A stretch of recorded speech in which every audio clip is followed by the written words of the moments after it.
Welcome to Magic 8 Ball with Melissa Withers and Michaela Kamp. I'm Michaela Kamp. And I'm Melissa Withers. So excited to be here with you today, Melissa, to talk about something that I know you've talked a lot about recently about how equity versus non-equity is a false binary when it comes to raising capital. So when you recently wrote a blog about this and you opened the post with a pretty spicy claim that investors benefit more from tension than from truth. What is the story behind that? Yeah, I think I thought a lot about this, particularly because when I started as a professional investor, as you know, we started in a more traditional venture model, right? So I've contributed to a lot of this dynamic. So I'm on the other side now. When I critique it, I just want to make clear I'm also critiquing many of the things that I did and said years ago as a venture style investor. I think number one, like just tension sells. Right. Like when you think about just engaging people in a conversation, making things a little spicier, a little more putting more tension is just like a sexier way to get attention. But I think there's something deeper behind it around the way investors benefit from that tension in a manner that is often bad for founders. And I think the equity versus non-equity fight gets propped up because it's often easier to keep a conversation at the edges than it is to have the conversation in the messy middle where we spend most of our time, right? It's easier to talk about the edges because they don't require a lot of asterisks and explaining and contouring, right? So, and at the edges, one kind of capital can simply claim supremacy over another. It's easier to establish differentiation. It's easier to establish brand. And so, in that way, tension becomes this marketing tool, right? It's what sells our product. We're all investors and founders. We're all selling product to each other, and tension sells product. And I think the challenge with this is that in that the founders often don't have the experience to read between the lines, and so they get pulled into this back eddy of this false binary in ways that really prevent them from building the right capital stack that they likely will need as their business matures. So let's start with the myth itself. Where did the binary come from, and why do you think it's stuck around for so long? I think some of it just goes back to first how the industry of early stage funding came to be. And I think sometimes like we forget that this is like a 20-year thing. Like this isn't a 200-year-old industry, right? I mean, this sort of modern concepts of startups and startup funding, it's really like we're at like only like a second generation of investors and founders, right? So there wasn't a lot to build from when this started. And so a lot of it just rolled with momentum from whence it came. And so I think what happened is that, venture capital became the default label for entrepreneurship. Even though there's always been a lot of capital and money and business building happening outside of traditional institutional venture, right? And similarly, the word venture capital is often used as a monolith to describe basically all kinds of equity capital, even though there's significant differences between, angel and early stage equity and coastal institutional VC and everything in between. So in some ways, it came from where the story started, who had the microphone, what kind of stories got publicized in TechCrunch. And so in many ways, once you have a default, then you have a binary, and it can be hard to unwind that. So I think when this trickles down, you end up with, conferences and press and, people that sort of began to believe or become conditioned that the end goal was always institutional venture. And if you didn't seek that or achieve that, then you weren't really a startup. You were like something else, like a, I don't know, I roll like small business. And so then what happens is the non-equity side ends up organizing itself as in opposition to venture, even though we're often collaborating with each other behind the scenes. And I know like we'll probably talk a little bit more like about that later. But once you have a side, then you have a fight, even if the fight is more performative than real. And then I think it's the again the end result is that it flattens what is a more layered, evolving set of decisions that founders make as they fund their company into this sort of single binary case, right? Like a very either or. And so I think it comes from a mix of history, origin, and then also, lastly, when you think about the mentors and advisors who are training first time founders, especially on how to build their company, you only teach what you know. And so many of these folks are really good meaning, but they themselves may not have any exposure or experience with any of the capitalization tools that are available today that most companies are integrating into their capital stack. So some of it is, just sort of innocent lack of understanding, not so much, a malfeasant attempt to drive founders toward bad outcomes. Yeah. I think you made an interesting point about how in reality a lot of this is like working in tandem. And I think using the RevUp portfolio as an example, we have 70 companies, 50 million in equity raised before kind of coming to RevUp, and then 150 million after. What do you think that actually tells us about how capital stacks work in practice? Yeah, and I mean, and that's not even counting the other kinds of tools that our companies have used, right? Whether, many of them are using revolving credit and debt now. Like, I think what it actually tells us is what is a lot about what actually happens, right? So if you look at the Inc. 5000 list of fastest growing companies on any given year, fewer than 5% of those companies have been funded by institutional venture, right? So it means that there are a lot of companies out there that are using different kinds of capital at different times. I mean, big asterisk here. If you're a hard tech company, anything that has a very long path to market, your funding options are going to be more limited to high risk speculative equity and institutional funding and strategic partnerships. You're not going to really, if you don't have contact with the market for 4 or 5 years, you're not going to be availing yourself of lots of the other tools that are out there. But our companies aren't like, they're not outliers, they're the norm, right? And so when you look at the data actually shows that the vast majority of all companies that use outside funding, so if they're not 100% bootstrapped, the vast majority of companies that are not 100% bootstrapped are using many different kinds of capital. But I think, like, the more nuanced take on that is that it's not, and again, our companies, we've been with them now for years, so we've seen their capital strategy evolve over time. It's not that they picked a lane, it's that they sequenced. And I think what this tells us about capital strategy and this false binary is that picking capital isn't really a binary choice between one or the other. It's really zooming out and trying to make the best decision with the resources you have to match capital to the job that you want to get done inside your company. So I think our companies are a really good proxy for the world at large. That the vast majority of companies are going to use many kinds of capital on the journey. We just don't talk about it at startup school, or don't talk about it much, when we have a really exciting venture round to announce. Yeah, which I think to that point, I've heard you say that you think that the line founders who use non-equity capital didn't choose it, they settled for it is BS. Can you talk a Yeah. little bit more about why? Yeah, I mean, I think the first thing is it's like it's just a marketing slogan. It's not truth. It's just factually incorrect, right?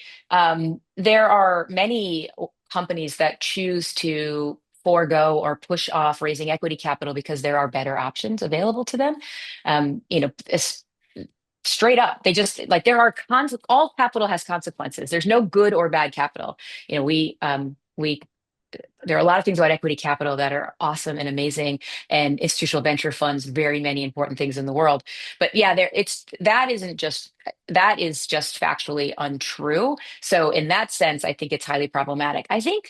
Um you know the I think the underlying assumption that equity is the prize and everything else is a consolation kind of goes back to that whole posturing around, brand and one kind of capital having supremacy over the other. We're just kind of dragging a lot of that from the past. Most people don't even believe those things today. They really bloomed and had their moment, 10 years ago.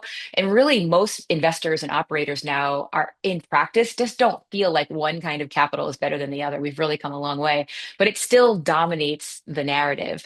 Um, and so I think that's one problem, and again, all of our companies use equity. It's very hard to get started. I think the other thing it does is it obfuscates that there are a lot of reasons why a company might just be ineligible for an equity investment at any point in time.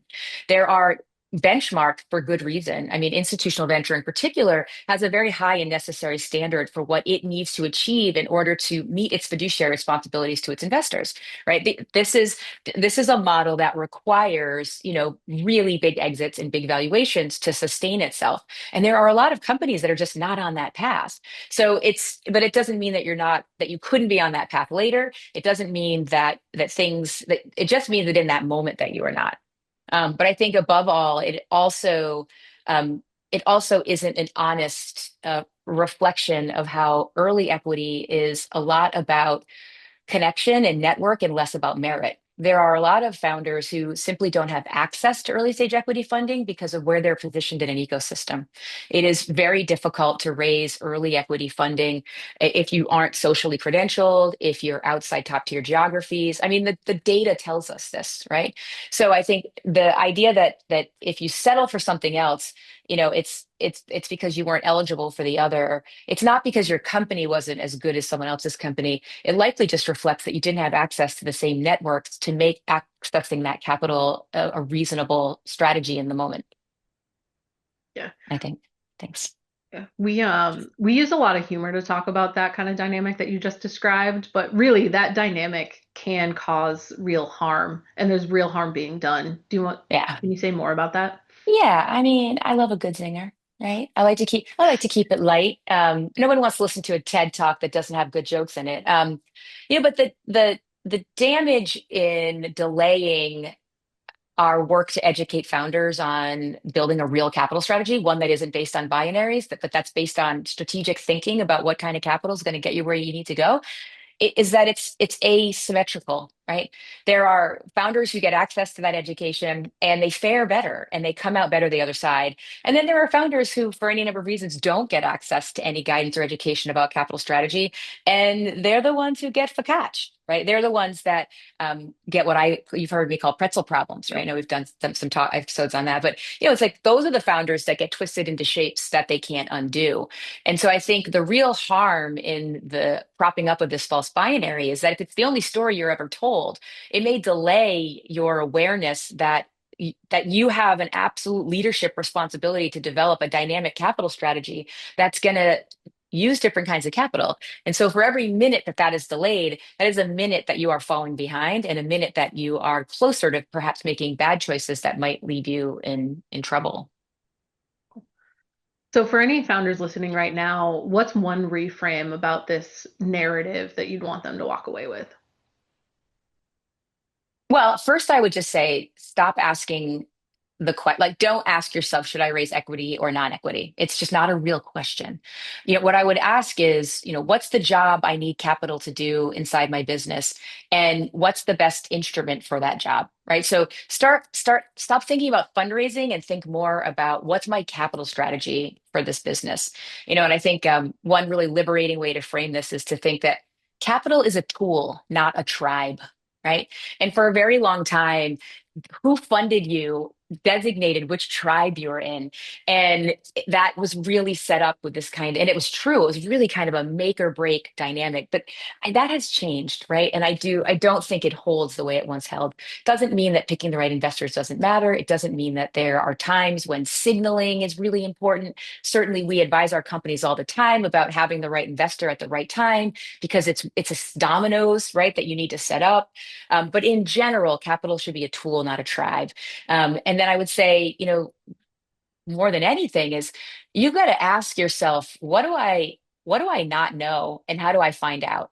And find yourself a capital mentor or figure out how to avail yourself, of the world to get the information that you need to start thinking about capital strategy as a long-term imperative for your business and not as a point solution that you wake up one day and think I'm going to go out and raise a round. So I would say don't wait too long to think about it. Figure out like what job you need to get done. Figure out how to match that with the best tools. Find a capital mentor. And then last, just to make it real and human, is also remember that sometimes the best thing is out of reach. And capital isn't really a meritocracy. A lot of it is about positioning and access. So also know that we have all made deals with the devil building our companies. And sometimes the best capital is not available to you. And so there's no harm, well, there's harm maybe, but there's no shame in sometimes needing to make some concessions in order to move forward. What's important is that you understand what concessions you're making and you're prepared for the downstream consequences so that you can protect yourself, buttress, and maybe change outcomes. So that's not one thing, that's like five things. But to me, they're all kind of part of the same whiteboard session. Yeah, I was going to say those are really sound pieces of advice, and I think together is a major reframe instead of a singular reframe for a founder listening. Before we turn to our lovely, lovely friend, do you have any closing thoughts, feelings for on this topic?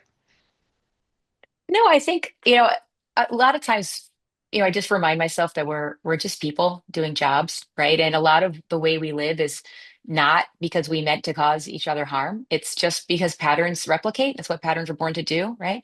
And so there's a kind of freedom in acknowledging that we all have constraints. There, I mean, I have a model that I have to live up to.